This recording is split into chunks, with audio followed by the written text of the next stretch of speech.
जय Hind dear student. Physics time के YouTube channel पर आप सबका स्वागत है।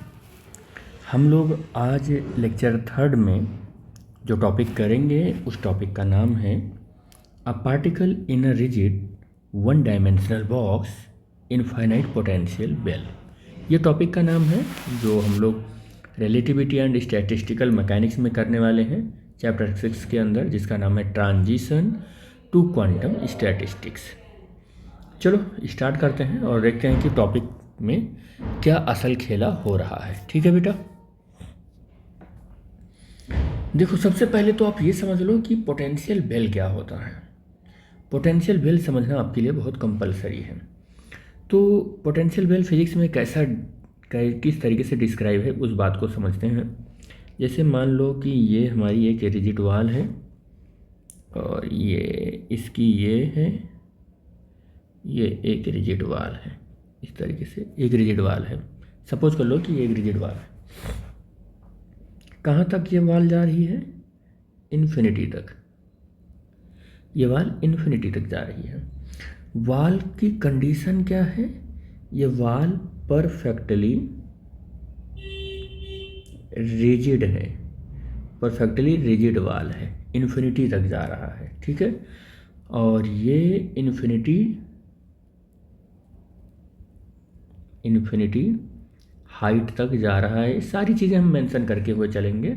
और रिजिड वाल ये भी है, पूरा रिजिड वाल है,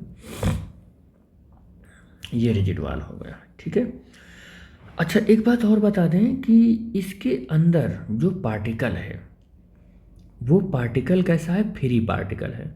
इस बाउंड्री के अंदर वो पार्टिकल घूम रहा है। और कोई भी पार्टिकल अगर फ्री पार्टिकल है, पार्टिकल क्या है? फ्री है, तो फॉर फ्री पार्टिकल है अगर, तो उस पर फोर्स जीरो है। उस पर अगर फोर्स जीरो है तो पोटेंशियल भी उसकी जीरो होगी, या पोटेंशियल एनर्जी भी उसका क्या होगा? जीरो होगा। ठीक है बेटा, अब अगर पोटेंशियल जीरो है यानी कि V और अंदर जीरो, x क्यों लिख रहे हैं? क्योंकि हमने जो कुछ भी यहाँ पर अजम्पशन लिया है वो वन डायमेंशनल के लिए है, इसीलिए हमने वहाँ पर x लिख दिया। 2 डायमेंशनल के लिए तो xy या yz या zx कुछ भी ले सकते थे हम ऐसे। और जीरो क्यों लिखा? क्योंकि वो फ्री पार्टिकल है तो फोर्स नेट जीरो है, इसलिए पोटेंशियल उस पर जीरो हो गया। ठीक है, इसके बाहर यहाँ पर Vx जो पोटेंशियल एनर्जी का फंक्शन है, बाहर वाल से जस्ट बाहर, अब इधर पूरा इन्फिनिटी चलेगा केस, यानी कि इधर जो पोटेंशियल एनर्जी है वाल से स्टार्ट होकर और इनफाइनाइट तक, वो सब इनफाइनाइट एनर्जी होगी। ठीक है, इस बाउंड्री के अंदर जब आपने पार्टिकल छोड़ा तो ये पार्टिकल जो बाउंड्री के अंदर है वो इस वाल को क्रॉस करके इस इन्फिनिटी रीजन में नहीं आ पाएगा, ना तो इधर इन्फिनिटी रीजन में जा पाएगा। यानी कि ये वाल कैसा है? ये वाल इम्पेनेट्रेबल वाल है। ये इम्पेनेट्रेबल वाल है। ये मतलब कि इस वाल के अंदर से जब पार्टिकल इसके अंदर है बाहर जा ही नहीं पाएगा। इम्पेनेट्रेबल वाल है ये, मतलब ये पार्टिकल बाहर इस वाल के बाहर नहीं आ पाएगा। इतनी चीज़ें मैंने लिख दिया हूँ। अच्छा, अगर इधर Vx इक्वल टू इन्फिनिटी है तो इधर भी Vx इक्वल टू इन्फिनिटी ही होगा। मतलब ये समझना कि इधर हो सकता है, इधर इस साइड में ये पार्टिकल भाग आए तो इधर भी वही होगा, यहाँ भी इन्फिनिटी पोटेंशियल होगा। थोड़ी तबीयत खराब है, इन्फिनिटी पोटेंशियल होगा, एक एक बात मैं लिख रहा हूँ और आपको समझा भी रहा हूँ।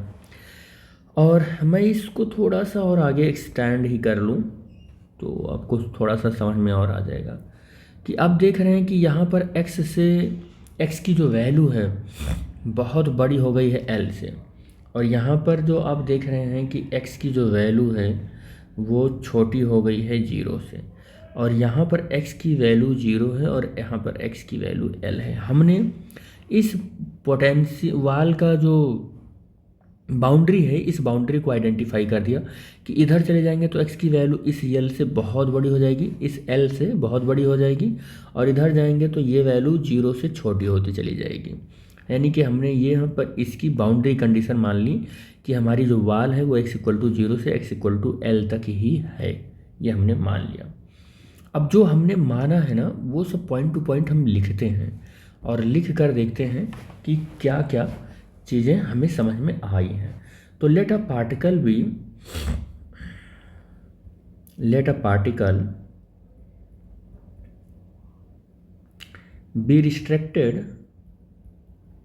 restricted to move in one dimensional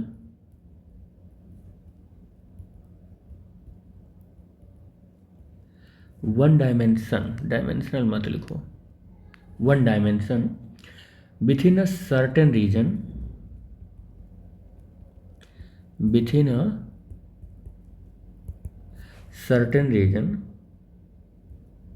ठीक है, within a certain region from x=0 to x=l के लिए, इस सर्टेन रीजन के लिए वन डायमेंशनल बॉक्स के अंदर हमने एक पार्टिकल माना है और वो पार्टिकल कहाँ से कहाँ तक है, x=0 से x=l तक है। For this situation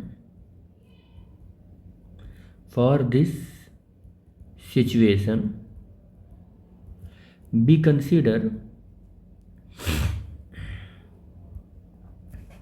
consider that there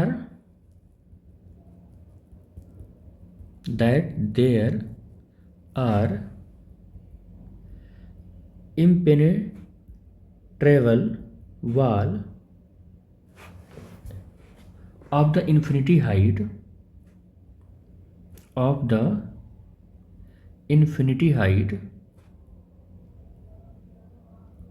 ठीक है, infinity height at x=0 and x=l। जितनी बातें हमने समझी थी ना वो सारी बातें हमने लिख ली है। समझ में आ रही बात ना? यही तो हमने समझा था कि वह एक पार्टिकल छोड़ा और इस पार्टिकल को x=0 से x=l बाउंड्री के अंदर छोड़ा है। पार्टिकल फ्री है, फ्री पार्टिकल है तो उस पर कोई फोर्स नहीं लग रहा है और फिर उसकी पोटेंशियल 0 होगी। और इस सिचुएशन के लिए हमने ये माना कि हमारा जो वाल है वो वाल कैसा है, इम्पेनिट्रेबल वाल है, ठीक है, इम्पेनिट्रेबल वाल है और इन्फिनिटी हाइट का वाल है। देखो इन्फिनिटी हाइट का वाल है और x=0 से x=l तक है, इसकी बाउंड्री भी हमने डिसाइड कर दी। It means constant potential. It means constant potential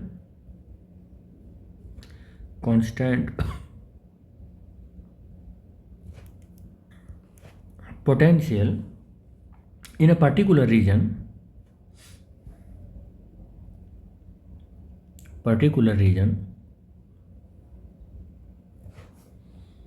अब पर्टिकुलर रीजन के बारे में थोड़ा सा हम और भी लिख देते हैं कि taken to be 0।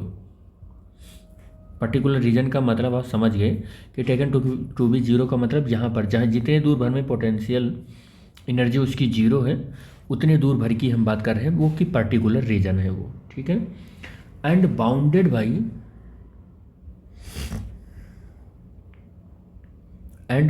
By perfectly rigid वाल। मैंने सब कुछ लिख रखा है, बस वही लिख रहा हूँ। Perfectly rigid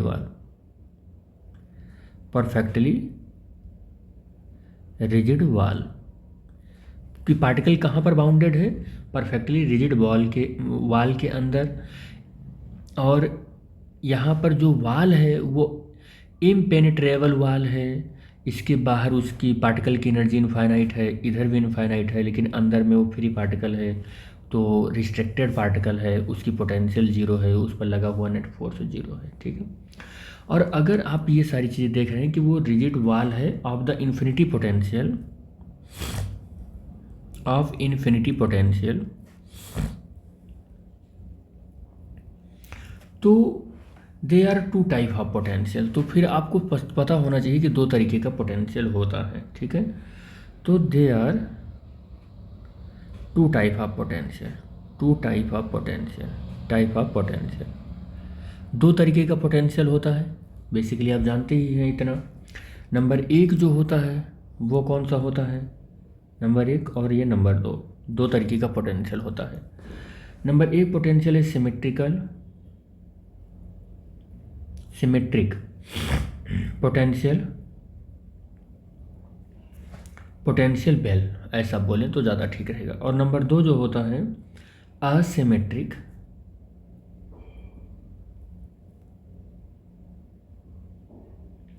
asymmetric potential well, potential well. अब बेटे अब मैं आपको बता दूं, इसको ऐसे भी आप लिख सकते हो, डोंट वरी कि आप इसको ऐसे कहीं कहीं आप देखे होंगे कि लिखा हुआ होता होगा कि सिमेट्रिक, एक मिनट रुको रुको रुको, हाँ ये सिमेट्रिक। अब infinite, infinite, infinite rigid potential well लिखा होता होगा, पोटेंशियल वेल लिखा होता होगा, कहीं कहीं पर आपने देखा होगा। ये ऐसे लिखा होता होगा असिमेट्रिक, असिमेट्रिक, और यहाँ पर भी इनफाइनाइट लगेगा, infinite rigid, rigid potential well, कहीं कहीं पर आपने पोटेंशियल वेल ये देखा होगा कि ऐसे लिखा हुआ होता है। चलो आगे बढ़ते हैं हम लोग। अच्छा एक मिनट, ये एसिमेट्रिक। तो टाइप ऑफ पोटेंशियल बेल अगर हम बात करें तो टाइप ऑफ पोटेंशियल बेल दो तरीके का होता है। टाइप ऑफ पोटेंशियल बेल दो तरीके का होता है बेटा, देखो कौन कौन सा होता है। एक होता है symmetric potential well, potential well, और दूसरा क्या होता है एसिमेट्रिक पोटेंशियल बेल। बेटे दो तरीके का पोटेंशियल बेल होता है, दो तरीके का पोटेंशियल बेल होता है। एक एक करके दोनों समझेंगे, और समझेंगे दोनों, और काम एक ही पर करना है लेकिन समझेंगे दोनों। देखो अगर मेरे पास ये एक ऐसे पोटेंशियल बेल है, ये, और ये एक लाइन है, ये एक लाइन है जो बिल्कुल इस पोटेंशियल बेल की बाउंड्री के बिल्कुल बीच में है, और ये हमारा जो जा रहा है ये फंक्शन है पोटेंशियल बेल के, पोटेंशियल बेल की एनर्जी का, और ये हमारी जो है वो क्या है इनफाइनाइट पोटेंशियल बेल है, ये पोटेंशियल बेल है जिसका ये रिजिड वाल है, और ये वाल कहाँ जा रहे हैं, इन्फिनिटी को जा रहे हैं, इन्फिनिटी को जा रहे हैं, ये इन्फिनिटी को जा रहे हैं। अगर ये मैं ये मानकर चलूँ कि अगर यहाँ पर बीच में, यहाँ पर जो ये फंक्शन है ये इसकी पोटेंशियल एनर्जी जीरो है, तो ये x इक्वल टू जीरो है, और ये पोटेंशियल बेल की जो बाउंड्री जा रही है वो x इक्वल टू ये प्लस एल तक जा रही है, और x इक्वल टू ये माइनस एल तक आ रही है। और अगर मैं विड्थ ऑफ द वाल लिखूं तो मैं ये लिखूंगा कि ये कितना है, ये 2l है, विड्थ ऑफ वाल कितना है, ये 2l है। और इसके लिए एसिमेट्रिक पोटेंशियल बेल के लिए मैं जब फंक्शन लिखूंगा तो फंक्शन क्या लिखूंगा कि Vx, और अब भी फंक्शन क्या लिखूंगा कि v की वैल्यू मेरी जीरो कहाँ से कहाँ के बीच में है। देखो v की वैल्यू जीरो कहाँ है मेरी, देखो जब x मेरा क्या है छोटा है, x मेरा क्या है छोटा है, किससे छोटा है, ये x मेरा बड़ा है, छोटा नहीं है, x मेरा बड़ा है माइनस एल से, तब हमारा पोटेंशियल देखो v क्या है, x मेरा क्या है बड़ा है माइनस एल से, तब v की वैल्यू जीरो है, यानी कि पोटेंशियल एनर्जी की वैल्यू जीरो है। और x हमारा क्या है, x हमारा क्या है, देखो यहाँ पर, देखो यहाँ पर x हमारा क्या है कि जब L के कैसा हो, L के कैसा हो, देखो L के कैसा हो, या तो बराबर हो और या तो x L से छोटा हो। तो याद रखना कि x L से छोटा हो, x L से छोटा हो या बराबर हो, या ये कंडीशन हो। इस कंडीशन में हमारा क्या हो रहा है कि v की वैल्यू 0 हो रही है। b की वैल्यू क्या हो रही है? 0 हो रही है। देखो आप यहाँ पर कंडीशन देख लो आप कि x की वैल्यू बड़ी है -L से या बराबर है तो हमारा पोटेंशियल एनर्जी 0 है पार्टिकल की, और x की वैल्यू देखो L से छोटी है या बराबर है तो भी हमारा पोटेंशियल एनर्जी 0 है उस पार्टिकल का पोटेंशियल बेल के अंदर। दूसरी कंडीशन में आप देखो कि v की वैल्यू 0, v की वैल्यू 0 कब हो सकती है? 0 नहीं, सॉरी, इन्फिनिटी। v की वैल्यू 0 कहाँ हो सकती है? यहाँ पर हो सकती है इन्फिनिटी, यहाँ पर भी हो सकती है इन्फिनिटी। तो इन्फिनिटी कहाँ हो रहा है वो देखो। तो इन्फिनिटी जब हमारी x की वैल्यू क्या हो रही है?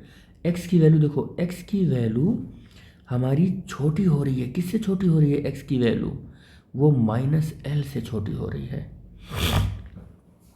ठीक है, किससे छोटी हो रही है? -L से छोटी हो रही है x की वैल्यू।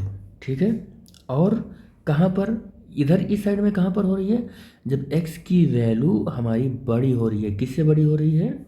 x की वैल्यू L से, तब पोटेंशियल 0 है। ठीक है, अब आपको पता चल गया कि x की वैल्यू 0 L से बड़ी होगी, L से बड़ी होगी तब तुरंत हमारा पोटेंशियल इन्फिनिटी हो जाएगा, और x की वैल्यू जब L से छोटी हो जाएगी तो पोटेंशियल 0 हो जाएगा, इन्फिनिटी हो जाएगा। तो हमने किसके लिए फंक्शन लिखा?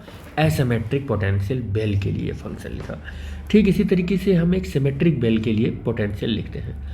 अब ये सिमेट्रिक के लिए लिखा, ये सिमेट्रिक के लिए लिखा, असिमेट्रिक के लिए लिखते हैं,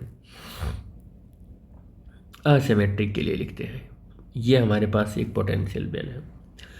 पोटेंशियल बेल का ये हाइट इन्फिनिटी को जा रहा है, रिजिड वॉल है, ये सब हमें बताने की ज़रूरत नहीं है, आपको सब पता चल गया है।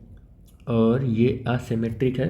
अच्छा, सिमेट्रिक में एक बात और बता दें, सिमेट्रिक में इस वाली लाइन के ठीक इधर की कंडीशन और इस लाइन के ठीक इधर की कंडीशन सेम होती है, तो इसे सिमेट्रिक बेल बोलते हैं। असिमेट्रिक का मतलब होता है कि x की जो वैल्यू डिफाइंड हो रही है x = 0 से x = L तक डिफाइंड हो रही है, और यहाँ पर जो इसका पोटेंशियल एनर्जी का फंक्शन है फ्री पार्टिकल होने की वजह से पोटेंशियल 0 है, और ये रिप्रेजेंट करेगा पोटेंशियल एनर्जी के फंक्शन को। ठीक बेटा, और यहाँ पर जो हम लोग ले रहे हैं ना, यहाँ पर जो हम लोग ले रहे हैं विड्थ, वो विड्थ हम चाहें तो बहुत सारी बुक इसको स्मॉल a से मानते हैं, और यहाँ पर जो मैंने माना है वो L से माना है, तो मैं L ही ले लेता हूँ, a को हटा देता हूँ, L ही ले लो आप। चलो आगे देखते हैं। तो ये इसकी क्या हो गई? विड्थ हो गई, ये इसकी विड्थ हो गई। अब अगर ये इसकी विड्थ हो गई तो हम जरा फंक्शन लिखें इसके लिए, तो Vx = क्या फंक्शन लिखेंगे? तो फंक्शन के लिए हम क्या देखेंगे? देखो फंक्शन के लिए क्या देखेंगे कि हमारी पोटेंशियल 0 कहाँ पर है? 0 इधर है, इधर है 0, सॉरी इधर नहीं, इधर तो इन्फिनिटी है, इधर तो इन्फिनिटी है, इधर इन्फिनिटी है, और यहाँ भी इन्फिनिटी है, 0 इसी बीच में है। तो x की वैल्यू 0 से हमारी शुरू हो रही है कि x की वैल्यू जब 0 से बड़ी है तो v 0 है। देखो यहाँ तो x = 0 है, जैसे 0 से बड़ा होगा तो तुरंत पोटेंशियल 0 मिलने लगेगा, 0 मिलने लगेगा। ठीक है, कहाँ तक मिलेगी ये वैल्यू? ये x = L किसके बराबर मिल पाएगी ये? कि x की वैल्यू क्या होगी? L से जब छोटी होगी या बराबर होगी तब तक v = 0 मिलेगा, तब तक v = क्या मिलेगा? 0 मिलेगा। और v = इन्फिनिटी कहाँ मिलेगा? ये भी चेक कर लो आप, इन्फिनिटी कहाँ मिलेगा? जब x की वैल्यू देखो 0 से छोटी हो जाएगी, 0 से क्या हो जाएगी? छोटी हो जाएगी, तब मिलेगा। 0 से छोटी हो जाएगी या बराबर हो जाएगा तब मिलेगा। दूसरी कंडीशन में कहाँ मिलेगा हमको? इन्फिनिटी। देखो x की वैल्यू क्या हो जाए? L से बड़ी हो जाए, L से बड़ी हो जाए या बराबर हो जाए तब भी मिलेगा हमको, ये कंडीशन मिल रही है।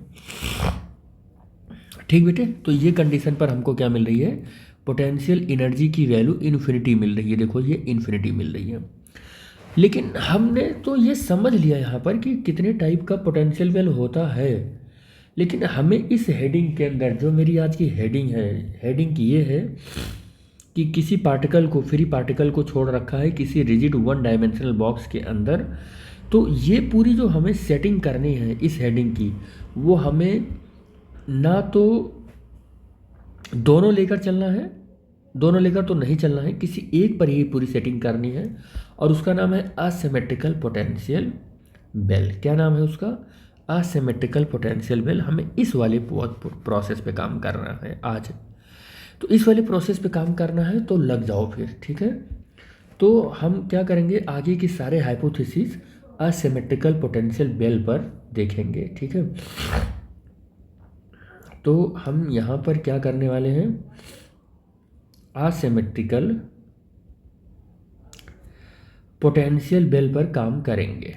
पोटेंशियल बेल, इसी पर काम करने वाले हैं। और हेडिंग थोड़ी लेंदी है, थोड़ा टाइम लगेगा इसको करने में, क्योंकि ये टॉपिक बहुत ही कॉम्प्लिकेटेड टॉपिक है ये।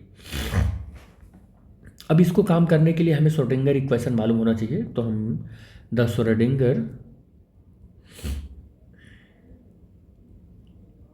Schrodinger equation for particle within the box that is, कह रहा है कि अगर पार्टिकल इस बॉक्स के अंदर है, पार्टिकल इस बॉक्स के अंदर है तो श्रोडिंगर वेव इक्वेशन लगा दो। तो श्रोडिंगर वेव इक्वेशन लगाते हैं, ठीक है। That is in the region, और कौन से रीजन के लिए श्रोडिंगर वेव इक्वेशन लग रहा है वो आपको पता होना चाहिए कि जब x की वैल्यू 0 से बड़ी हो रही है और जब l से हमारी वैल्यू छोटी हो रही है, तब के लिए हम लगा रहे हैं। तो कैन बी रिटेन एज। अब इसको लिखो, श्रोडिंगर इक्वेशन क्या होता है, d2 फाई अपान dx2, सही से इसको d2 फाई अपान dx2 ये होता है, और plus 2m upon h cut square और e phi minus v is equal to 0। इसे इक्वेशन नंबर फर्स्ट मानकर चलो। This is the equation number first. अब देखो इक्वेशन नंबर फर्स्ट में हम कुछ इम्प्लीमेंट करेंगे। क्या इम्प्लीमेंट करते हैं, हमारा पार्टिकल फ्री है, और पार्टिकल जब फ्री है तो उस पर कोई फोर्स नहीं लग रहा है, और कोई फोर्स नहीं लग रहा है तो उसकी पोटेंशियल एनर्जी 0 है। इस बात को मत भूलो, इस बात को यहाँ मेंशन कर लो। But we know that for free particle,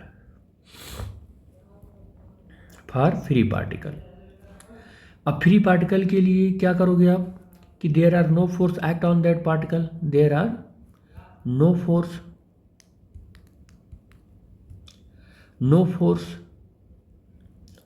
act on that particle, so potential energy will be zero,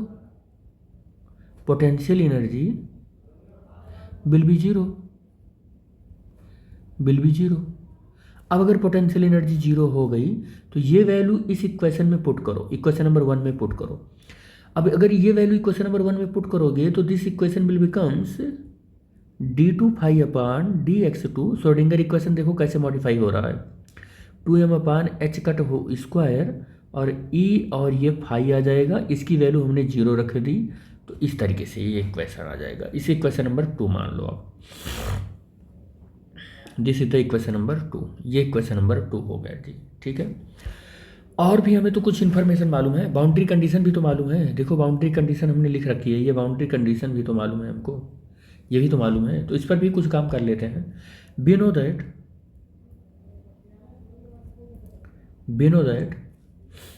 eight x equal to 0 and x equal to l, इस पर देखते हैं क्या बात बन रही है, ठीक है। The wave function is vanished,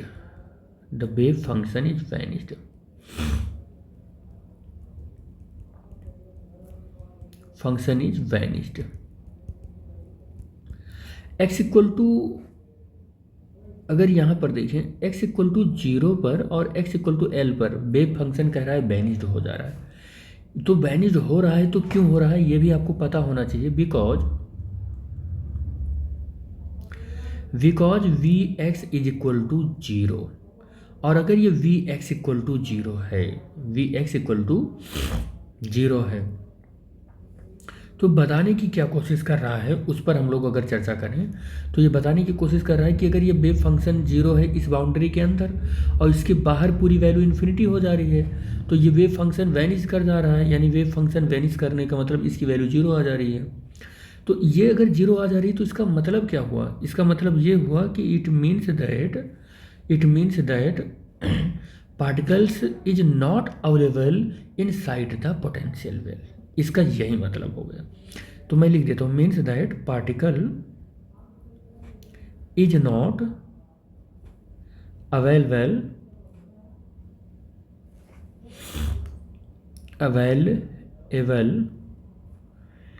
eight wall of the ball, ऐसे लिख लेते हैं, at wall of the ball, थोड़ा सा शार्ट हो जाएगा, at wall of the well, wall of the bell, because of wave function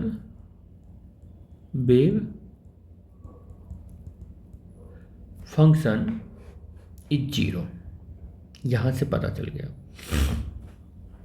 ये अगर x इक्वल टू जीरो और x इक्वल टू एल के अंदर देखें तो वेव फंक्शन इज वैनिश्ड। अगर वेव फंक्शन वैनिश्ड हो रहा है, दो बार अगर आप इसको डिफरेंशिएट करते हो तो देख रहे हो वेव फंक्शन अगर जीरो हो रहा है एक्स पर, क्योंकि एक्स की वैल्यू पुट कर लो ना आप, एक्स की वैल्यू पुट करोगे तो ये पूरी वैल्यू जीरो हो रहा है। तो अगर ये जीरो होगा तो इसका मतलब ये हो गया ना कि वेव फंक्शन जीरो दिखाने का मतलब ये हो गया कि इस पोटेंशियल के बेल के अंदर पार्टिकल हमारा है नहीं, जबकि हमको पता है कि इसी के अंदर हमने पार्टिकल डाला था। तो पार्टिकल गया कहाँ? क्वेश्चन ये है मेरा। फिर पार्टिकल कहाँ गया? पार्टिकल इसमें नहीं है तो कहाँ गया? तो इसी बात की हम पता लगाएंगे, मतलब हमारा समझ गए होंगे। जैसे मैं बता दूं कि अगर वेव फंक्शन जीरो हुआ, जीरो हो गया, तो इसका मतलब क्या है? क्योंकि पार्टिकल तो वेव फंक्शन से ही एसोसिएटेड है, ये तो आपको पता ही है कि पार्टिकल यहाँ पर वेव फंक्शन से ही एसोसिएटेड है। और अगर पार्टिकल वेव फंक्शन से ही एसोसिएटेड है तो इसका अर्थ ये है कि पार्टिकल वॉल पर गया ही नहीं, तो पार्टिकल कहाँ गया?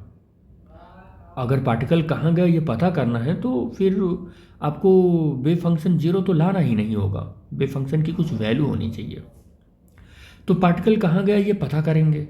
तो इन दोनों वाल के बीच में ही तो ट्रैप है वो पार्टिकल, इन दोनों वाल के बीच में ही ट्रैप हो गया है वो, क्योंकि क्वांटम मैकेनिक्स में हम पार्टिकल को वेव फंक्शन से ही दिखाते हैं और ये वेव फंक्शन जीरो हो चुका है।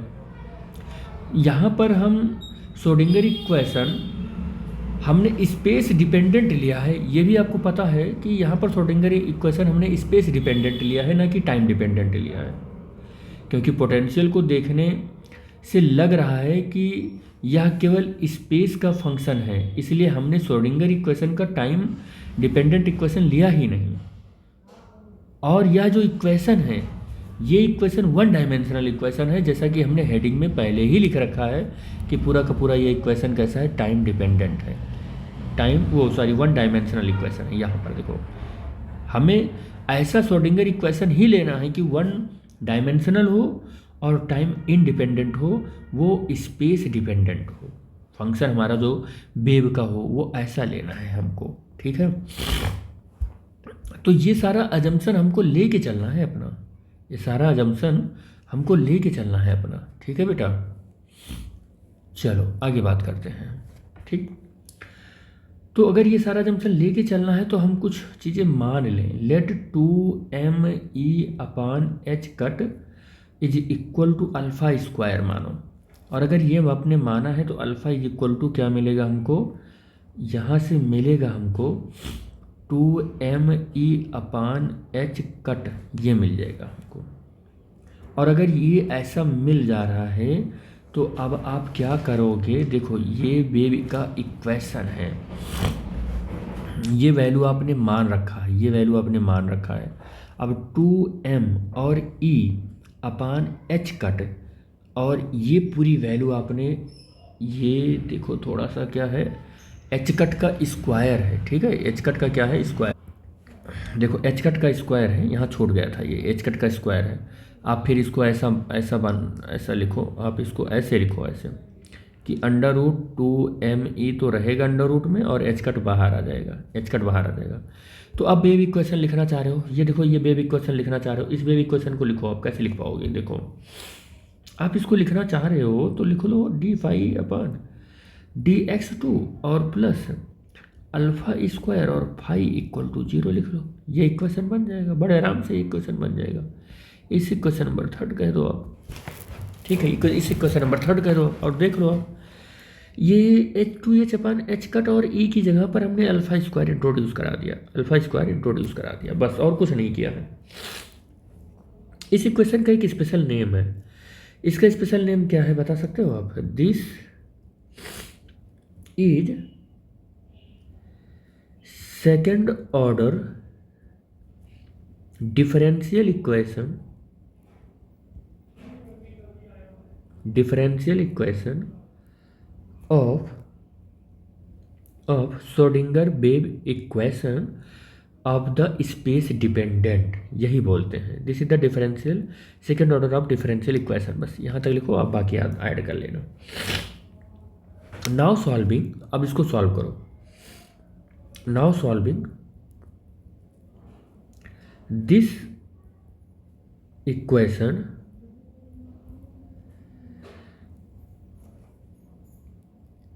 firstly we write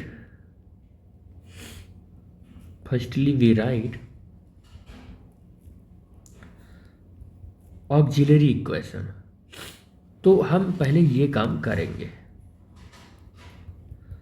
auxiliary equation. रुको एक मिनट, चल इक्वेशन, ऑक्सिलरी इक्वेशन। अब इसका ऑक्सिलरी इक्वेशन लिखते हैं, ठीक है बेटा। अब देखो ऑक्सिलरी इक्वेशन ले रहे हैं तो जरा देखो ध्यान से कि हम क्या कर सकते हैं। आप D2 फाई अपान ऐसे मत लिखो, ऐसे लिखो, ऐसे रुको रुको रुको, D2 अपान DX2 फाई और plus alpha square phi is equal to 0।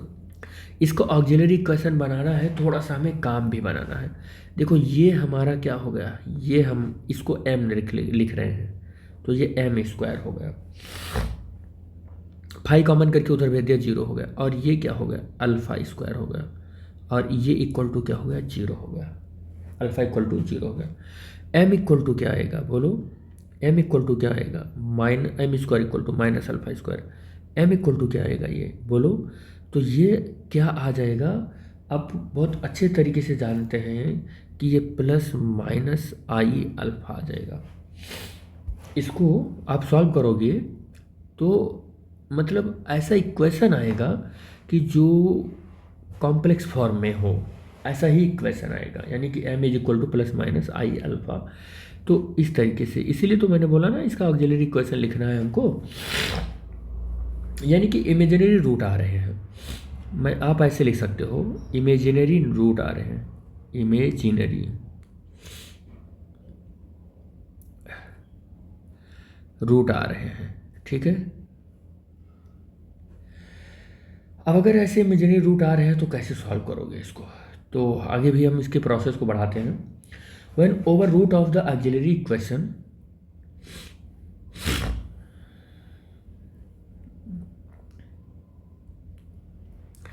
whenever root of auxiliary equation, root of auxiliary equation, जब कभी भी ऐसे आए तो root of auxiliary equation are imaginary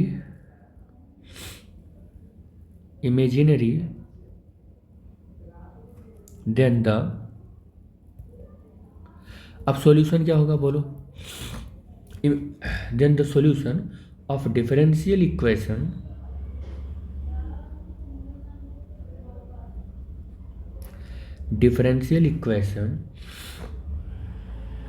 is written as,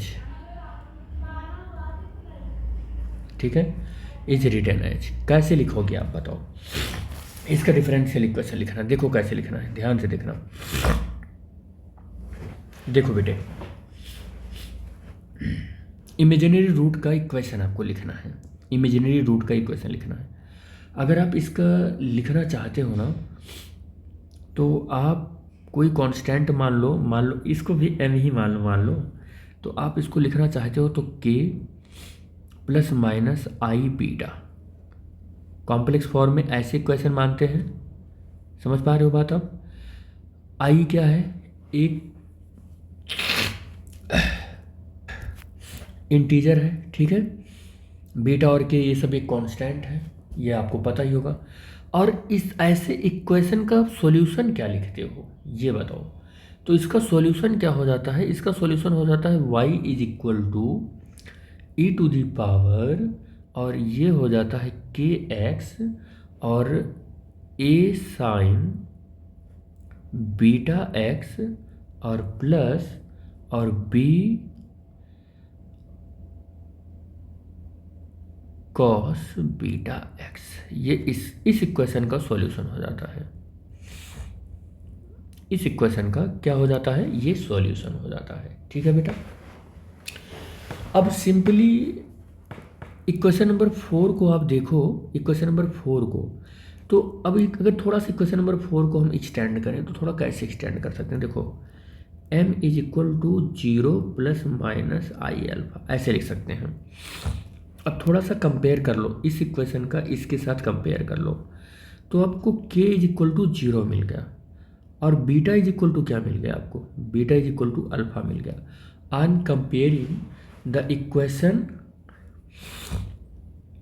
A and equation 4, B will get on comparing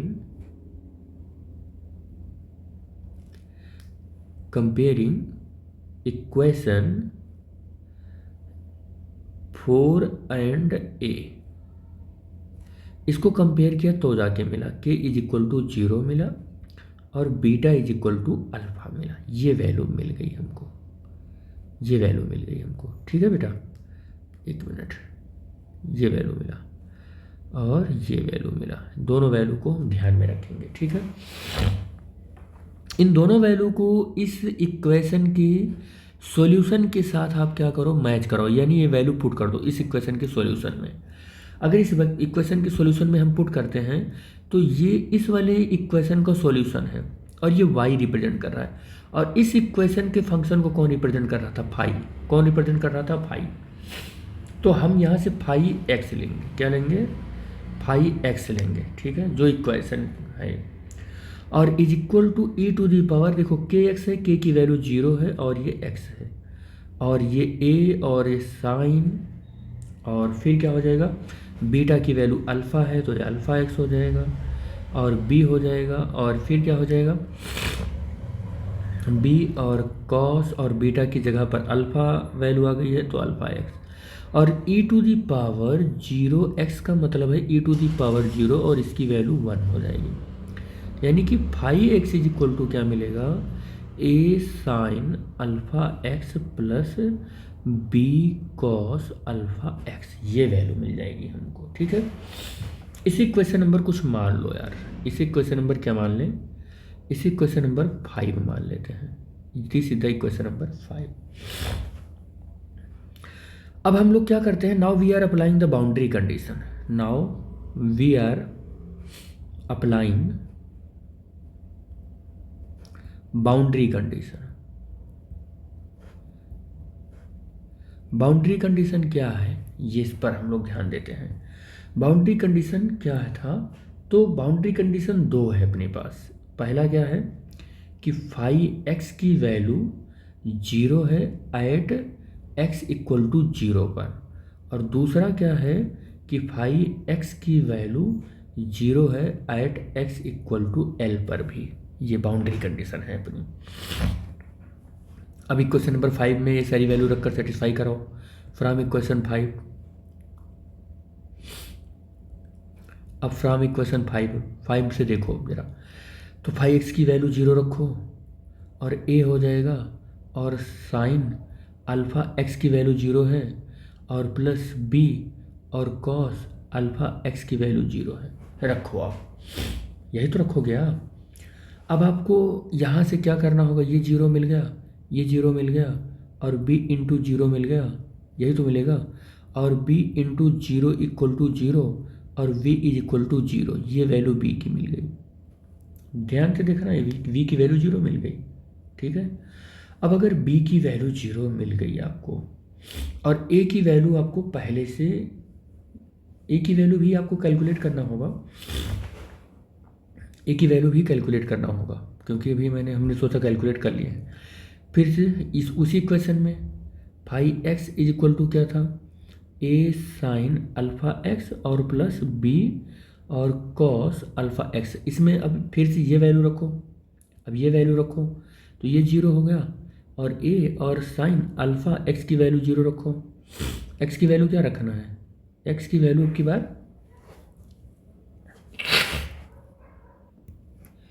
x की value की बार l रखना है। देखो x की वैल्यू की बार l रखना है, और a की वैल्यू हमको मिल गई, a की वैल्यू कैलकुलेट करनी है, और प्लस क्या हो जाएगा, b की वैल्यू हमको जीरो मिल गया है, और कॉस अल्फ़ा x की वैल्यू हमको l रखना है।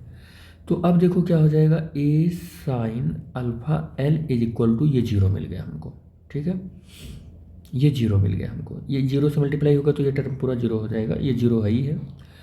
अब यहाँ से a upon zero upon sign alpha l करोगे तो a की वैल्यू भी आपको जीरो मिल गई, a की वैल्यू भी जीरो मिल गई, a की वैल्यू भी जीरो मिल गई, b की वैल्यू भी जीरो मिल गई है आपको।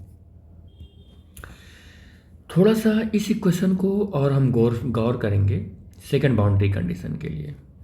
तो सेकंड बाउंड्री कंडीशन के लिए इस इक्वेशन को from equation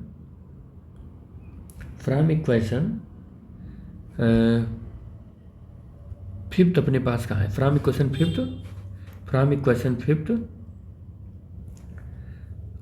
second boundary condition second boundary condition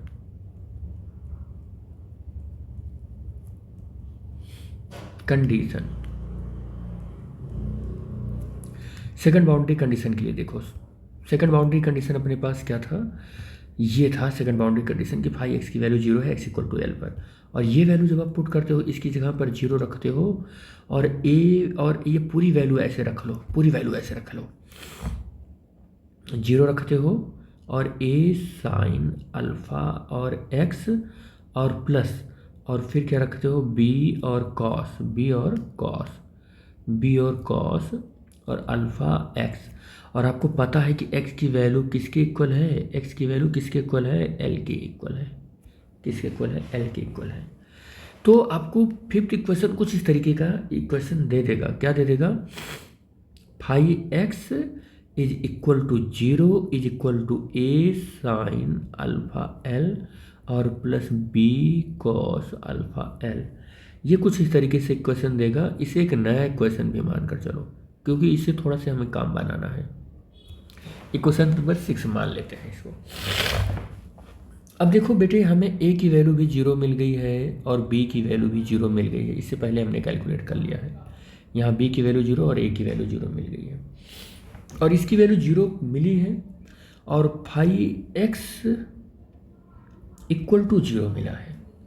इसका मतलब क्या होता है, it means that wave function is the vanished, इसका यही मतलब होता है।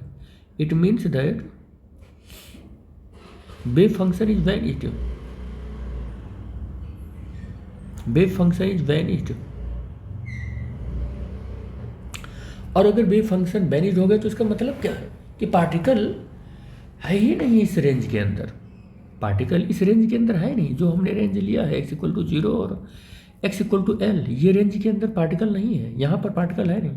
और हम जानते हैं कि पार्टिकल इसी के अंदर छोड़े थे, तो पार्टिकल गया कहाँ। इसका मतलब हमें तो ये पता करना होगा कि पार्टिकल कहाँ गया।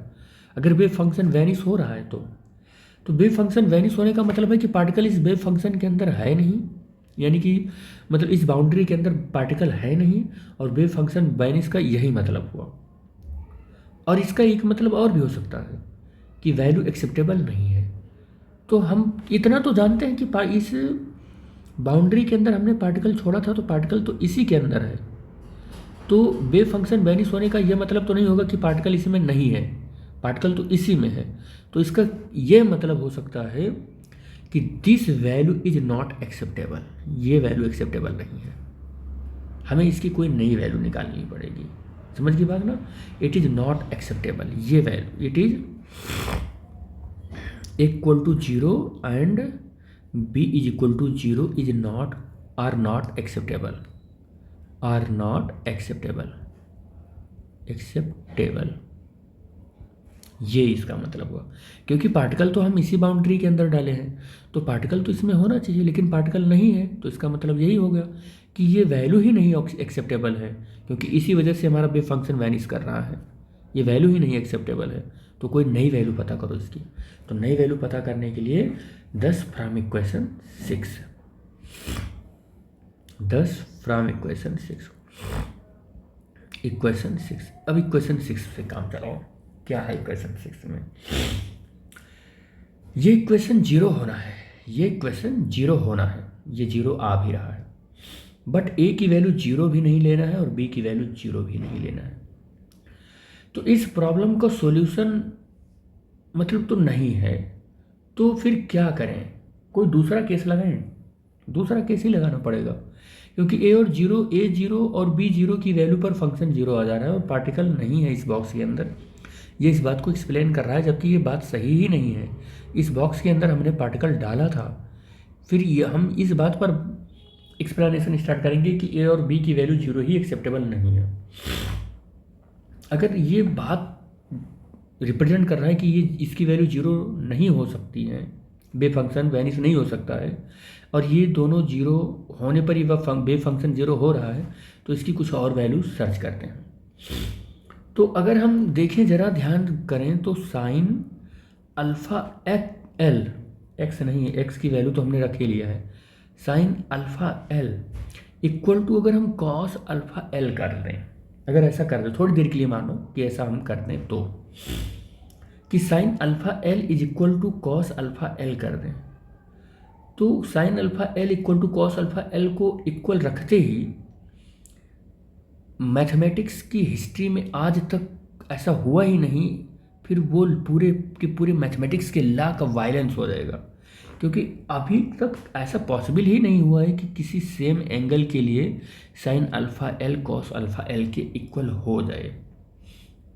इनडायरेक्टली मैं ये बताना चाह रहा हूँ कि साइन अल्फ़ा एल जो है, sine alpha l equal to cos alpha l को इक्वल रखते हैं, लेकिन मैथमेटिक्स की हिस्ट्री में आज तक यह नहीं हुआ कि साइन और कॉस किसी एक एंगल के लिए सेम वैल्यू दिए हों, ये मैं कहना चाह रहा हूँ। उदाहरण के लिए अगर हम देखें तो हम ऐसा कहें कि कॉस 0 की वैल्यू हम देखें तो 1 है, लेकिन साइन 0 की वैल्यू अगर हम देखें तो वो क्या है, 0 है। या दूसरा एग्जांपल लें तो कॉस 90 की वैल्यू अगर हम देखें तो वो क्या है, कॉस 90 की वैल्यू 0 है, लेकिन अगर हम साइन 90 की वैल्यू देखें तो वो क्या है, 1 है। तो सेम एंगल के लिए देखो, 0 और 0 एंगल के लिए, 90 और 90 एंगल के लिए मैथमेटिक्स की हिस्ट्री में आज तक कभी ऐसा नहीं हुआ कि साइन और कॉस की वैल्यू दोनों इक्वल हो। तो ऐसी वैल्यू भी हमें नहीं लग रहा है कि पॉसिबल है कि ऐसी वैल्यू रखने पर हमें वेव फंक्शन जो वैनिश हो रहा है उससे थोड़ा सा सॉल्यूशन मिल जाए, तो ऐसा भी नहीं है। तो यह केस भी फेल हो गया। तो this is also failure, this is also, ये तो फेलियर था ही, ये तो फेलियर ही था कि not acceptable, this is also failure, ये भी हो गया, फेल हो गया। अब समाधान ढूंढना मुश्किल हो गया कि समाधान ढूंढें कैसे। अब तो ढूंढना है, लेकिन अब तो ढूंढना है तो कैसे ढूंढना है उस बात पर हम लोग चर्चा करते हैं, ठीक है। तो here we solve this,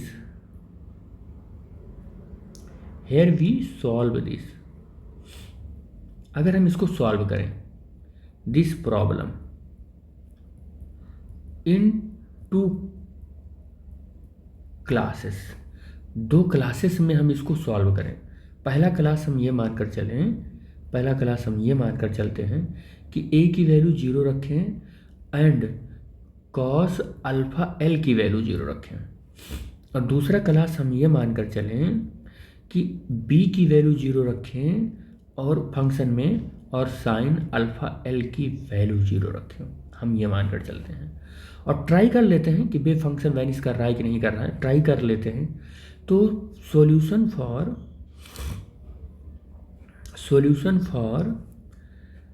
class first के लिए देखो, क्लास फर्स्ट के लिए सॉल्यूशन देखो क्या है। क्लास फर्स्ट के लिए सॉल्यूशन, तो वी राइट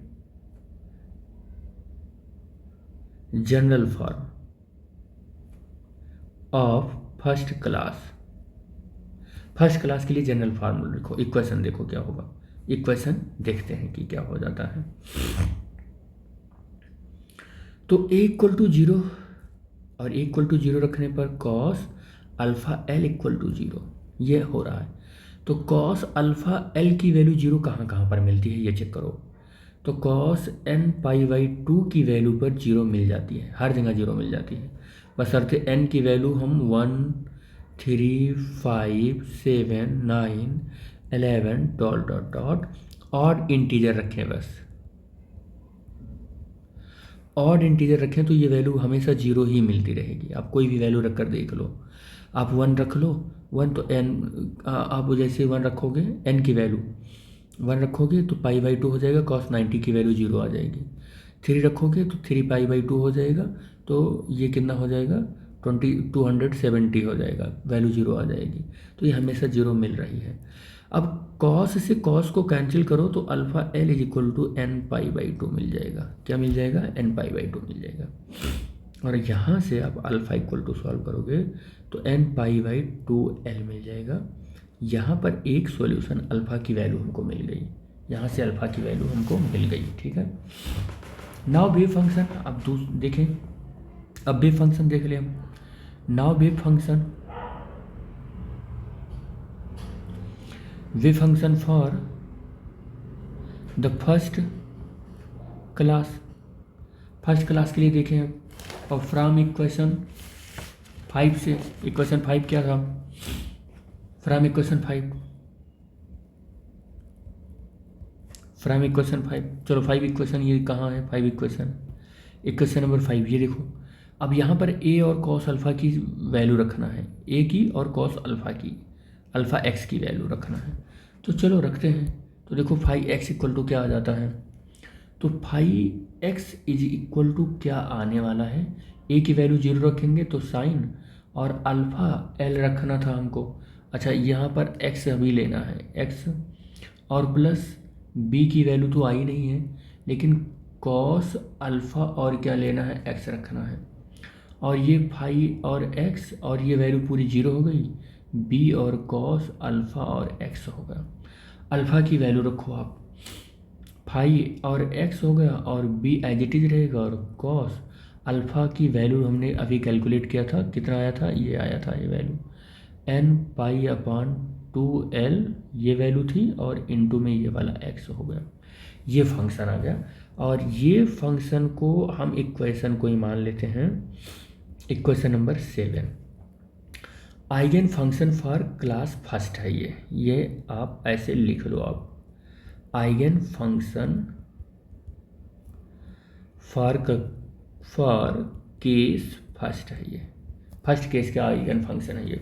और ये भी याद रखना हमेशा कि n की वैल्यू यहाँ 1 3 5 7 9 11 13 dot dot dot odd integer हैं, ये भी याद रखना। ये बात, यही बात तो सबसे ज़्यादा इम्पोर्टेंट है इसमें, ऑड इंटीजर है। ठीक है बेटा, ये अब फॉर क्लास सेकंड के लिए चेकिंग करते हैं। फॉर क्लास सेकंड अब क्लास सेकंड के लिए क्या मैंने माना था कि v की वैल्यू 0 है और साइन अल्फ़ा l की वैल्यू 0 है, अल्फ़ा l की वैल्यू 0 है। अब फिर से इक्वेशन नंबर 5 को यूज करो, इक्वेशन नंबर 5 को यूज करो, इक्वेशन 5 को यूज करो। इक्वेशन 5 को अब यूज करते हो, अच्छा अभी मत यूज करो, अभी तो हम पहले इसकी वैल्यू कैलकुलेट कर लें कि sine alpha l is equal to कहाँ कहाँ 0 मिल रहा है। तो वो मिल रहा है साइन कहाँ पर मिल रहा है, n पाई बाई 2 पर मिल रहा है, यहीं पर मिल रहा है।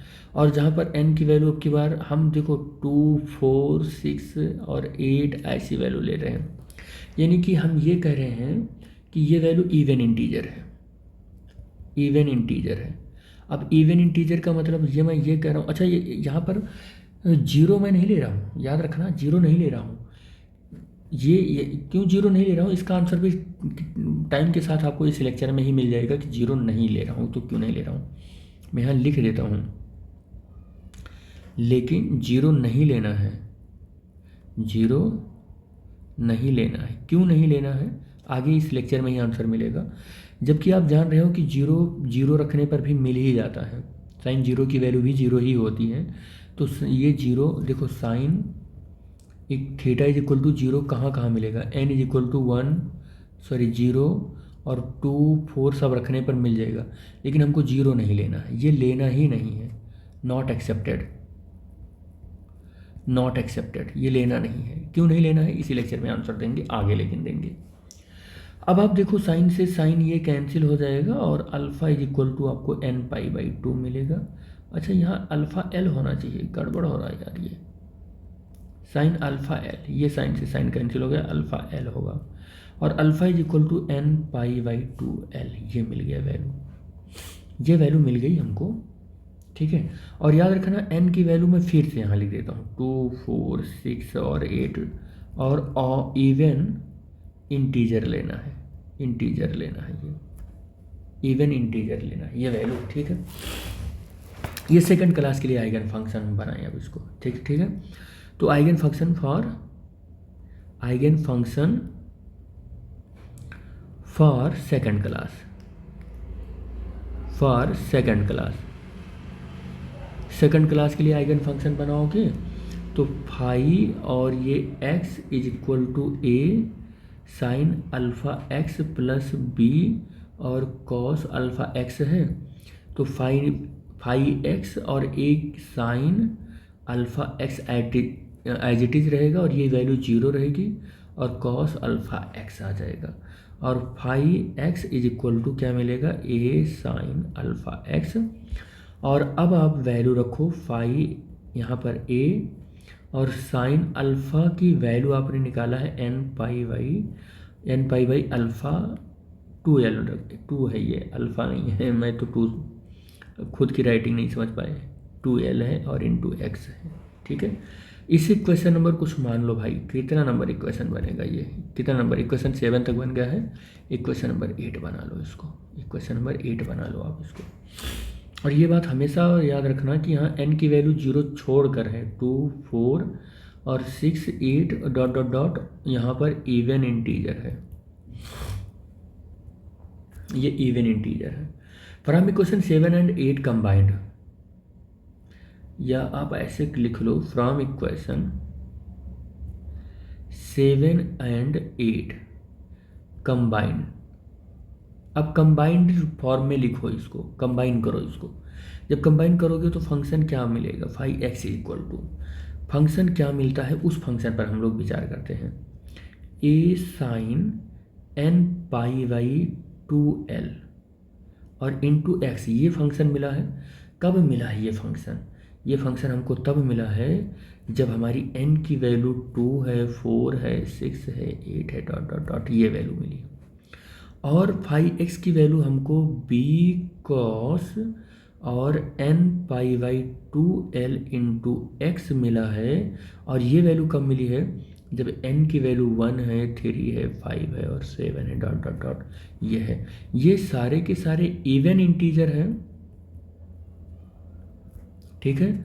और ये क्या है, ऑड इंटीजर है, तब मिले हुए हैं, ये हमारा फंक्शन मिला हुआ है। इसे हम कंबाइंड फॉर्म में इक्वेशन नंबर 9 मान रहे हैं, ये मेरा इक्वेशन नंबर 9 है, ठीक है। आगे हम सॉल्व करते हैं। Now we are going to find the normalization constant. Now we are going to normalization, now we are going to find, ऐसे लिखो, going to find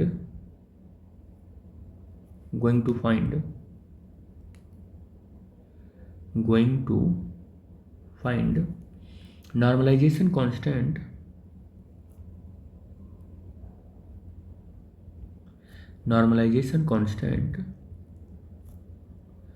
constant a and b normalization constant a and b by the help of normalisation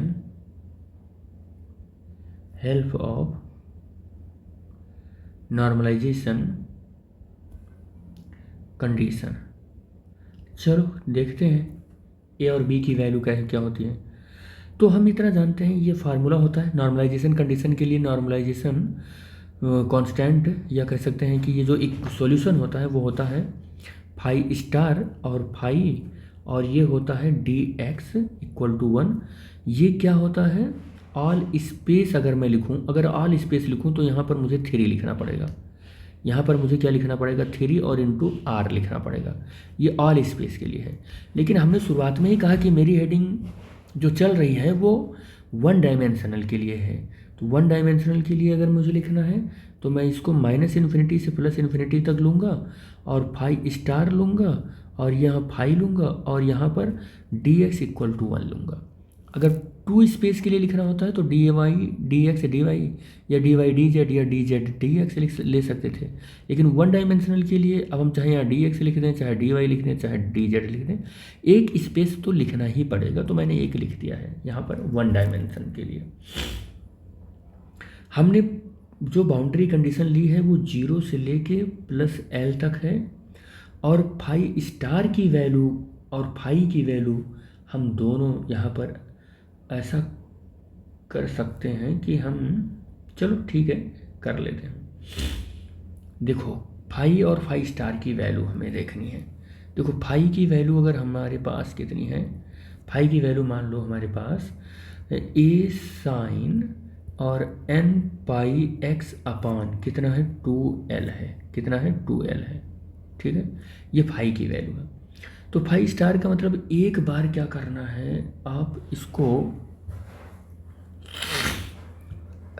एक बार इसको क्या करो differentiate कर देते हो।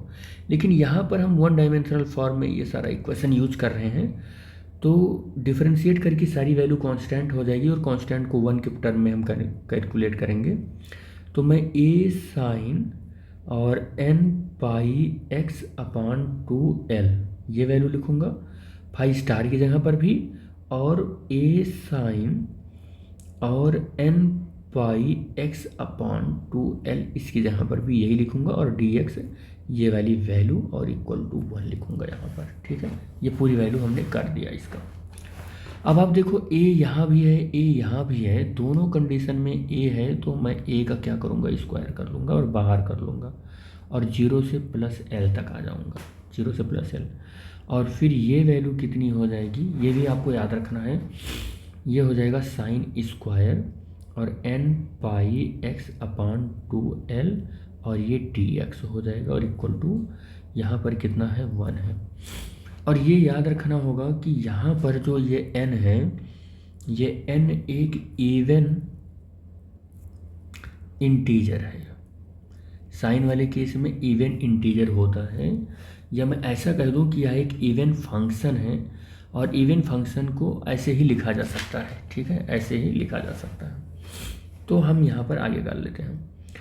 अच्छा, एक फार्मूला आपको याद होगा 11-12 में पढ़ कर आए होंगे कि cos 2 theta is equal to 1 - 2 sine square theta, और 2 sine square theta is equal to 1 - cos 2 theta.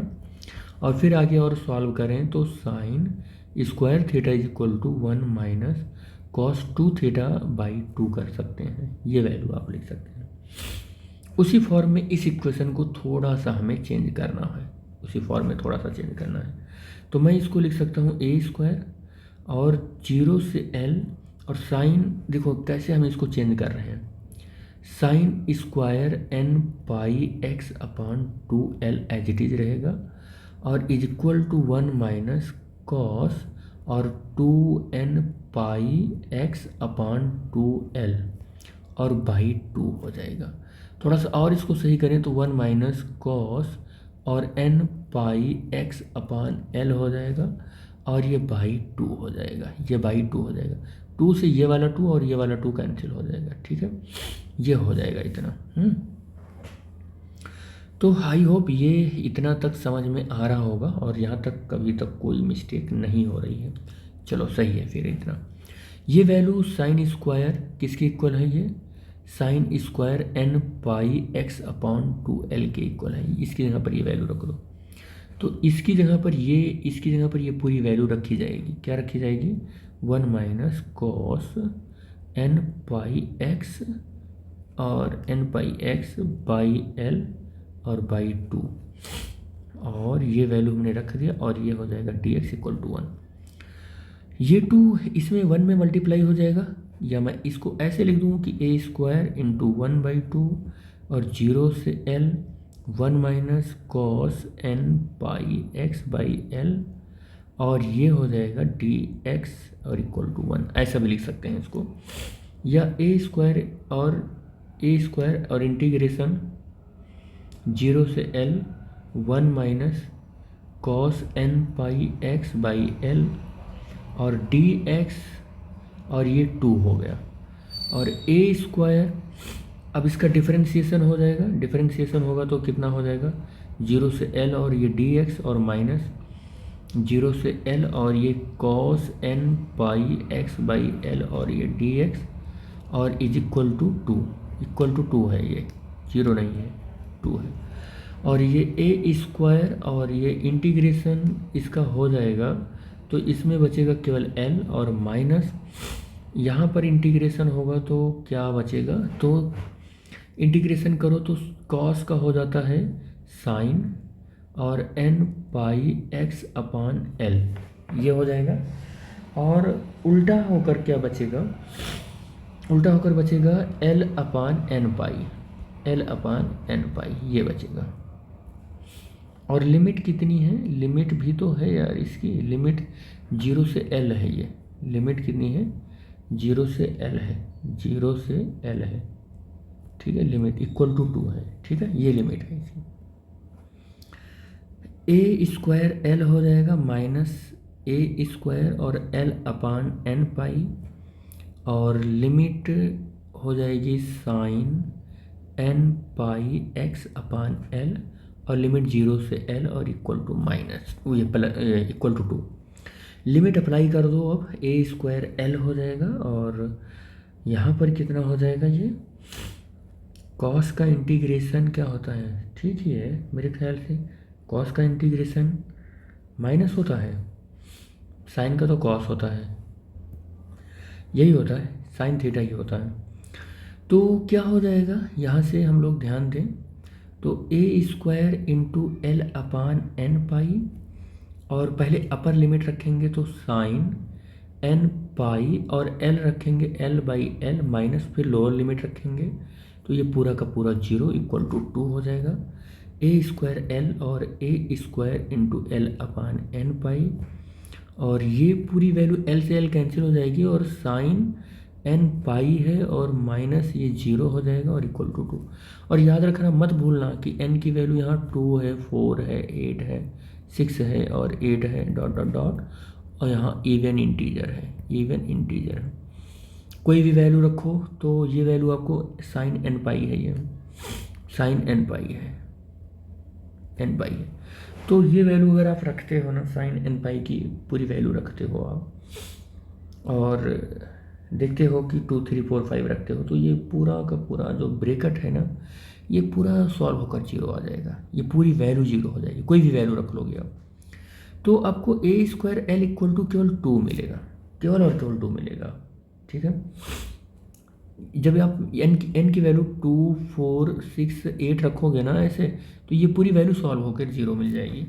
और यहाँ से फिर ए की वैल्यू आपको मिलेगी 2/l, क्या मिलेगा? अंडर रूट 2/l मिलेगा। This is the value of normalization constant capital a, इसकी वैल्यू मिली 2/l। सिमिलरली इसी तरीके से आप b की वैल्यू कैलकुलेट करेंगे, वो मिलेगा कितना? वो भी मिलेगा 2/l, ये वो भी मिलेगा, कितना मिलेगा? 2 अंडर रूट 2/l, यही मिलेगा वो। Now putting the value of A and be in equation. अब देखो इक्वेशन अपने पास ये जहाँ पर हमने दोनों इक्वेशन बनाया था, इक्वेशन 9 है बोलते हैं इसको, इक्वेशन 9। अब इक्वेशन 9 में ये वैल्यू पुट करो और फंक्शन हमारा क्या हो जाएगा, देखो फंक्शन हमारा हो जाएगा √2/L और sign n π/2L into x. लेकिन कब है ये, जब n की value 2, 4, 6, 8 dot dot dot even integer है तो।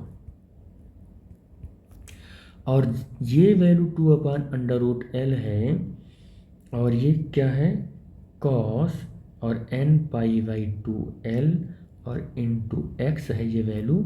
लेकिन कब है, जब n की वैल्यू 1 है, 3 है, 5 है, 7 है डॉट डॉट डॉट, जब ऑड इंटीजर है तो, ऑड इंटीजर है। ठीक है, तो ये हमको मिल गया यहाँ तक। फाई एक्स जो है ना वो है क्या चीज़, ये भी हम लोग यहाँ पर मेंशन कर लेते हैं। ठीक है, नॉर्मलाइजेशन वेव फंक्शन। ठीक है, फॉर पार्टिकल इन 1 डायमेंशन। और कहाँ पर है ये सिमेट्रिक पोटेंशियल बेल में है, सिमेट्रिक पोटेंशियल बेल में है। ये भी याद रखना बेटे, normalization wave function for particle in 1 dimension symmetrical potential well के अंदर। यही मेरा एम था, इसी फंक्शन को कैलकुलेट करना था हम लोगों को। ठीक है, अब थोड़ा सा इसमें और हम एक्सप्लोर करेंगे चीज़ों को। ठीक है, तो अब बीच में एक क्वेश्चन था, बीच में एक क्वेश्चन ये था, क्वेश्चन कहाँ गया वो, क्वेश्चन ये था कि जीरो नहीं होना लेना है हमको, जीरो नहीं लेना है, क्वेश्चन यही था। अरे ये क्या हो रहा है भाई, क्वेश्चन ये था कि हमको जीरो नहीं लेना था। अब इसका भी आंसर हमको देना है कि अब बीच में क्वेश्चन ये था कि जीरो नहीं लेना है, तो क्यों नहीं लेना है। अब n=0 रखो वेव फंक्शन में, फिर क्या मिलता है, फिर से वेव फंक्शन में जीरो मिल गया। देखो वेव फंक्शन में जीरो रख दो, आप n की वैल्यू जीरो रख दो, आप जीरो रखोगे तो फिर से फंक्शन की वैल्यू पूरी क्या मिल जाएगी, जीरो मिल जाएगी। और जब फंक्शन की वैल्यू फिर से जीरो मिल जाएगी तो फिर अकॉर्डिंग टू द मैथमेटिक्स ये जो पॉसिबल है कि पार्टिकल उसके अंदर है और ये रिप्रेजेंट कर रहा है कि पार्टिकल उसके अंदर नहीं है, तो हमारे अजम्पशन से तो ये विरुद्ध जा रहा है, हमारा अजम्पशन ये नहीं था। तो इस तरीके का फिर वेव फंक्शन पॉसिबल ही नहीं हो पा रहा है। तो वही मैं बताने की कोशिश कर रहा हूँ कि n=0 इसीलिए नहीं लेना है। मैं पूरी बात अपनी ख़त्म करूँगा तो आपका पूरा आंसर मिल ही जाएगा। कि मैं फिर से अपनी बात दोहरा ही देता हूँ ये, कि अब बीच में एक क्वेश्चन ये था कि जो n की वैल्यू जीरो है वो क्यों जीरो मतलब नहीं लिया गया। अगर n=0 रखो तो वेव फंक्शन में फिर क्या मिलेगा, फिर से वेव फंक्शन जीरो मिल गया। अर्थात अकॉर्डिंग टू द मैथमेटिक्स ये पॉसिबल है, परंतु फिजिक्स के अकॉर्डिंग n=0 पर वेव फंक्शन जीरो हो जाने के कारण पॉसिबल नहीं है। अब वेव फंक्शन की जीरो हो जाने के कारण ऐसा पॉसिबिलिटी नहीं होगी, तो जो फाई एक्स की वैल्यू है वो फिर से वैनिश हो जाएगी। और फिर से वैनिश हो गई तो ये रिप्रेजेंट कर रहा है कि पार्टिकल्स बॉक्स के अंदर नहीं है। ये मेरी बात, एक एक बात याद रखना बेटे, बहुत बहुत मतलब लॉजिक बात है ये, कि फिजिक्स में तो फाई एक्स की वैल्यू जीरो होनी बहुत बड़ी बात नहीं है। लेकिन अगर फिजिक्स में कह रहे हैं, मैथमेटिक्स में फाई एक्स की वैल्यू जीरो होना बहुत बड़ी बात नहीं है। लेकिन फिजिक्स में अगर ये फाई एक्स यानी वेव फंक्शन की वैल्यू जीरो हो गई तो इसका ये मतलब हो गया कि वेव फंक्शन वैनिश कर गया। और अगर वेव फंक्शन वैनिश कर गया तो इसका मतलब पार्टिकल है ही नहीं, ये वेव है ही नहीं। जबकि हमें पता है कि ये वेव है, क्वांटम मैकेनिक्स के अंदर ये वेव है। तो अब हमें सब पता हो गया कि अगर वेव है, इस फंक्शन से तो हमको पता ही चल गया कि वेव है, ये इस फंक्शन से हमें पता चल गया वेव है। तो वेव है तो फिर हम देख लें कि इसकी आइगन एनर्जी कितनी होती है या एनर्जी की वैल्यू कितनी होती है। तो एनर्जी आइगन वैल्यू देखते हैं, एनर्जी आइगन वैल्यू देखते हैं क्या होती है। तो एनर्जी आइगन वैल्यू देखते हैं कि वेव अगर पता चल गया कि ये वेव है तो हम देखते हैं कि कितनी होती है, तो ये वैल्यू देखते हैं। तो क्लास फर्स्ट के लिए देखते हैं पहले हम बीच में क्लास माने थे कि नहीं माने थे। क्लास फर्स्ट में हमने ये माना था कि अल्फ़ा की वैल्यू n पाई लेनी है बाई 12 और n इज इक्वल टू 1 3 और 5 डॉट डॉट डॉट ये सारी वैल्यू लेनी है। और क्लास सेकंड क्या माना था, क्लास सेकंड हमने ये माना था, क्लास सेकंड हम फिर से लिख दे रहे हैं इसलिए क्योंकि बहुत ज़्यादा हमको स्क्रॉल करना पड़ेगा, ठीक है, इसलिए मैं लिख दे रहा हूँ।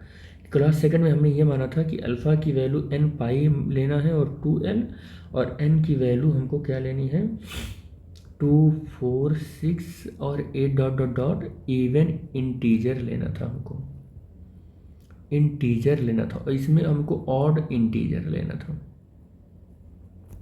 ये लेना था। समझ पा रहे हो बात आप यहाँ तक। अगर मैं कंबाइनली देखूं तो अल्फ़ा की वैल्यू क्या मिल रही है, ठीक है, अल्फ़ा की वैल्यू कंबाइन करो तो देखो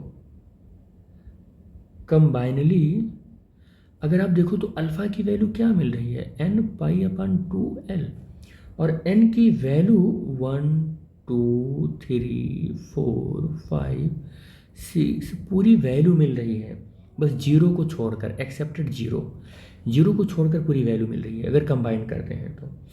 और अब अगर हम अल्फ़ा इज इक्वल टू, इससे पहले भी एक वैल्यू हम लिख चुके हैं कि 2m और कैपिटल E अपान h कट स्क्वायर, या फिर alpha is equal to 2m और E और अपान h कट, ये वैल्यू हमको पहले ही मिल चुकी है।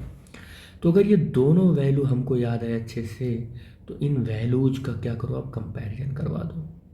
इन वैल्यूज़ का कंपैरिजन करवाओगे आपको क्या मिलेगा n pi upon 2l is equal to 2m e root के अंदर और अपान h कट, ये मिलने वाला है, ठीक है।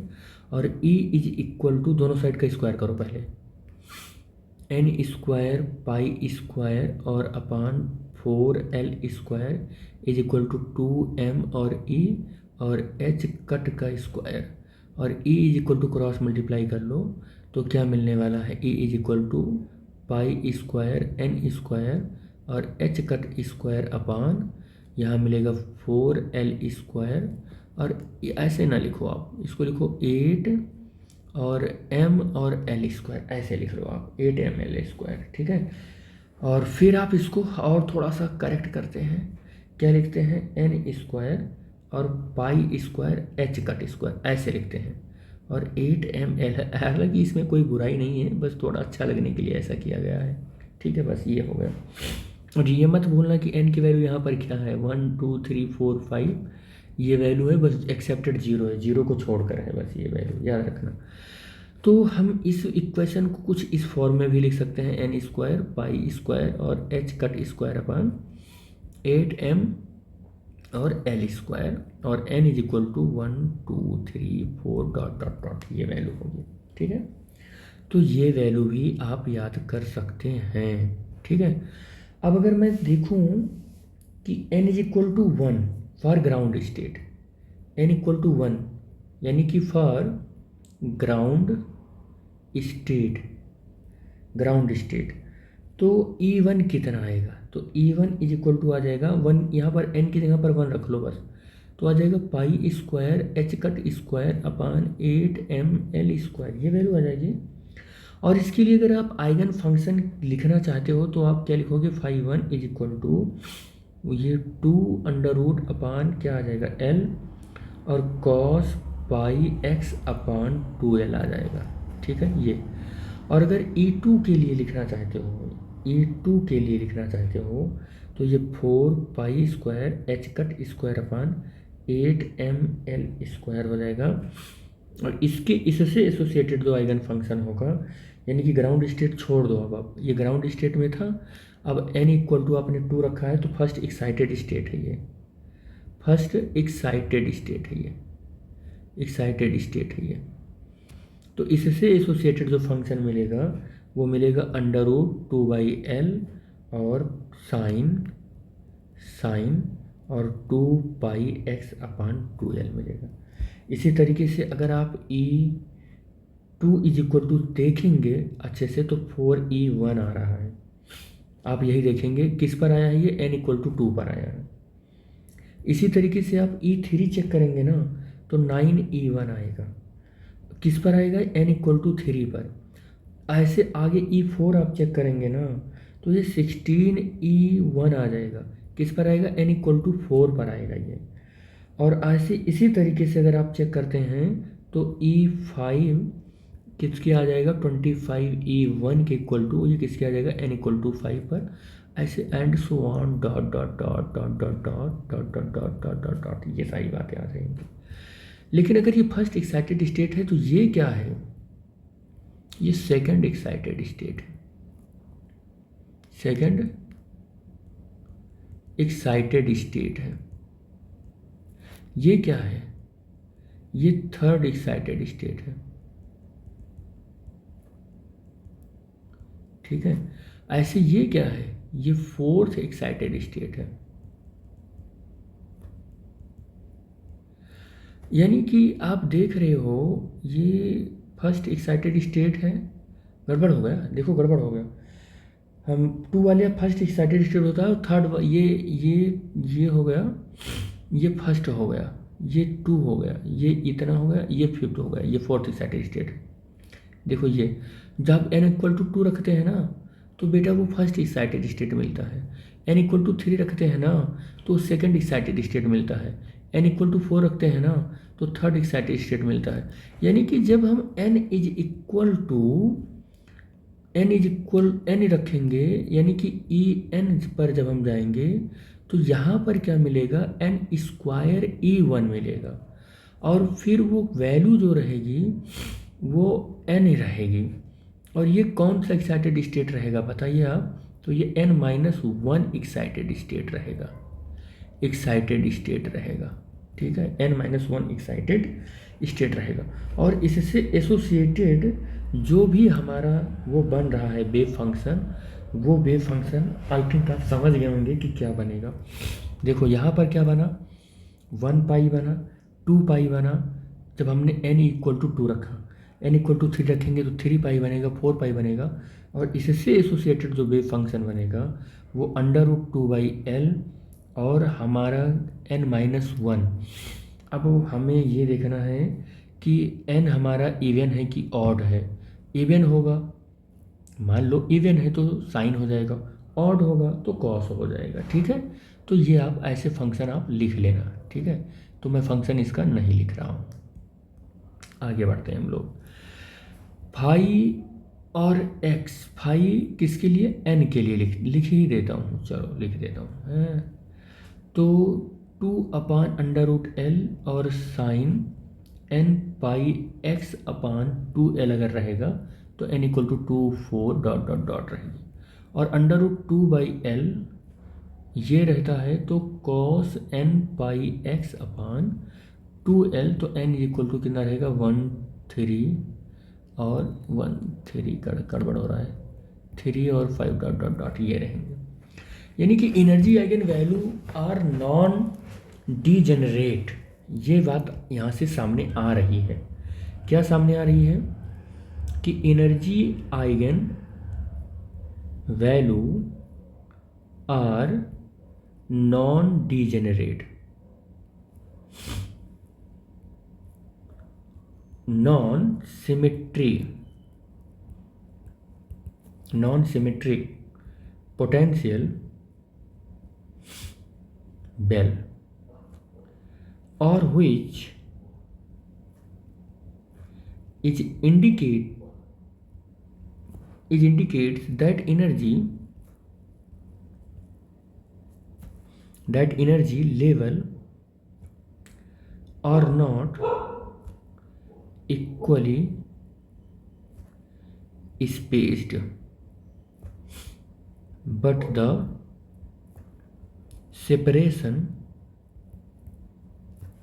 separation between energy level increases with increases in value, increases with increases the value of n। इसका मतलब क्या है मैं ये भी बता देता हूँ आपको कि ये क्या बताने की कोशिश कर रहा है। देखो क्या बताने की कोशिश कर रहा है, कह रहा है कि जब आप ग्राउंड स्टेट पर होते हो n की वैल्यू क्या हो जाती है, 1 हो जाती है और उसकी एनर्जी E1 होती है। कह रहा है कि लेकिन जैसे जैसे आप क्या होता है कि n की वैल्यू बढ़ाते हो, n इक्वल टू 2 लेते हो, फिर n इक्वल टू 3 लेते हो, n इक्वल टू 3 लेते हो, फिर n इक्वल टू 4 लेते हो, ऐसे आप एक्साइटेड स्टेट की ओर जब बढ़ते हो, ये ग्राउंड स्टेट है, ये ग्राउंड स्टेट है, ये फर्स्ट एक्साइटेड स्टेट है और ये क्या है, सेकंड एक्साइटेड स्टेट है और ये क्या है, थर्ड एक्साइटेड स्टेट है।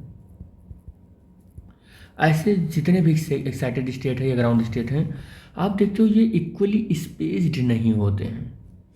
ये क्या होते हैं, इक्वली स्पेस्ड नहीं होते हैं,